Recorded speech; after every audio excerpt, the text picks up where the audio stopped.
आणि आणखी एक महत्त्वाची बातमी, मिलिंद देवरा आज दुपारी 2 वाजता शिंदे गटात प्रवेश करणार आहेत। मिलिंद देवरा यांचा आज वर्षा बंगल्यावर पक्षप्रवेश होणार आहे। मिलिंद देवरा यांनी राजीनामा दिलेला आहे आणि त्यामुळे काँग्रेसला मोठा धक्का बसलाय। मिलिंद देवरा यांच्याकडून काँग्रेस सदस्यत्वाचा राजीनामा देण्यात आलाय। मिलिंद देवरा यांनी ट्विट केलेला आहे आणि राजीनामा दिल्याची माहिती दिली आहे।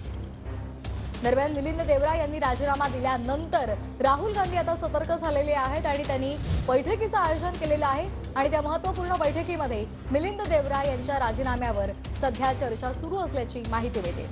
या संदर्भात अधिक माहिती घेऊयात आमचे प्रतिनिधी गिरीश गायकवाड यांच्याकडून। गिरीश,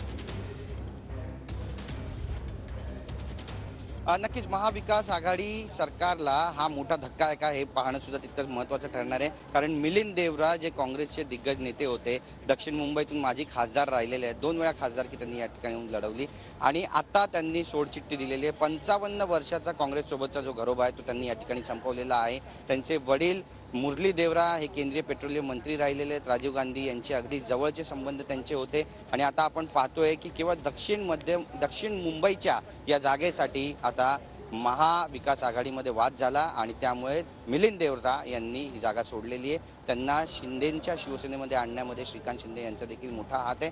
त्यांचे मित्र सुद्धा ते बोलले जात आहेत। आपण पाहतोय की सध्या मी त्यांच्या घराच्या बाहेर आहे। रामालय इथल्या 4थ्या मजल्यावर मिलिंद देवरा राहतात आणि त्यांची आता निघण्याची जी तयारी आहे ती सुद्धा पूर्ण झालेली आहे। आज 10:30 वाजता ते आपल्या निवासस्थानातून निघणार आहे। पेडर रोड इथून ते सिद्धिविनायक मंदिराकडे रवाना होतील। यानंतर दर्शन घेतल्यानंतर ते वंदनीय हिंदू हृदय सम्राट बाळासाहेब ठाकरे यांच्या रिगल सिनेमा इथे असलेल्या पुतळ्याला वंदन करतील। यानंतर 1 वाजता ते पुन्हा रामालयात येतील आणि 1:30 वाजता वर्षा बंगल्यावरती जाणार आहे। 2 वाजता त्यांचा पक्ष प्रवेश आहे, ज्यात मुख्यमंत्री एकनाथ शिंदे सुद्धा उपस्थित राहतील।